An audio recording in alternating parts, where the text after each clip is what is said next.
সারাদিন বসে বসে শুধু অন্ন ধ্বংস করছিস তোরা, মরতেও পারিস না। আমার ছেলেটারও তো খেলি, এখনো তোদের শান্তি হলো না। চলে যাই বাড়ি থেকে। আমি তোমার নামে কিছু জমি লিখে দিতে চাই এবং ব্যাংকে কিছু টাকা রাখতে চাই। যদি কখনো আমি তোমার আগে চলে যাই তবে তুমি যেন কোনো কষ্টে না পড়ো।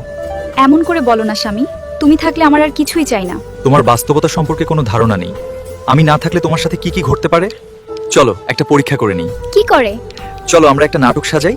আমি মরার অভিনয় করব, আর আমার বাবা মা ভাই বোন জানবে আমি মরে গিয়েছি, কিন্তু তুমি শুধু জানবে আমি বেঁচে আছি। ঠিক আছে স্বামীজান, তুমি যেহেতু বলছো তাহলে একবার পরীক্ষা করে দেখি। তাহলে চলো একবার পরীক্ষা করে দেখি তুমি না থাকা অবস্থায় তোমার ফ্যামিলি আমার সাথে কি করে। আমার মনে হয় এটা আমাদের সম্পর্কের এবং পরিস্থিতির স্বচ্ছতার জন্য খুব দরকার। আপনাদের ছেলে একটা রোড অ্যাক্সিডেন্টে মারা গিয়েছে। অ্যাক্সিডেন্টের কারণে তার মুখটা বোঝা যায় না, কিন্তু তার আইডি কার্ড দেখে আমরা পরিচয় জানতে পেরেছি, আর ও আপনাদেরই ছেলে রিয়াদ। আপনাদের ছেলেকে আমাদের পোস্টমর্টম করার জন্য নিয়ে যেতে হবে।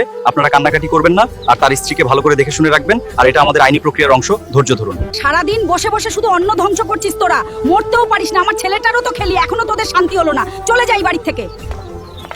এই সব কাপড় চোপড় তাড়াতাড়ি ধুয়ে ফেল ডাইনি, না হলে আজই ধাক্কা দিয়ে বের করে দিব বাড়ি থেকে। সারাদিন হাড় ভাঙা খাটুনি খেটে শরীরে আর কুলাচ্ছে না, মেয়েটাকেও একটু সময় দিতে পারছি না, অথচ আমার শাশুড়ি ঠিকমতো দুমুঠো খেতেও দিচ্ছে না। সব সময় মনে হয় এই বাড়ি থেকে বের হয়ে যাই, কিন্তু আমি কোথায় যাব এই ছোট মেয়েটিকে নিয়ে? কোথায় বা থাকবো?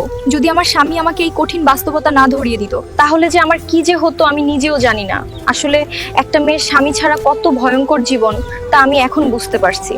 এখনই বাড়ি থেকে বেরিয়ে যা। এটা আমার স্বামীর বাড়ি, এই বাড়িতে থাকার অধিকার আমারও আছে। আমি কোথাও যাব না।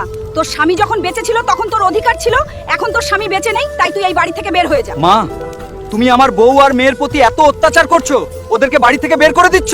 কি রে বাবা, তুই বেঁচে আছিস? দেখছো বউ, বাস্তবতা কতটা কঠিন। হ্যাঁ, আমি হাড়ে হাড়ে টের পেয়েছি তুমি না থাকায়। একজন মেয়ের পাশে তার স্বামীর থাকাটা সত্যি অনেক দরকার। তোমার মতো স্বামী যেন সবাই পায়।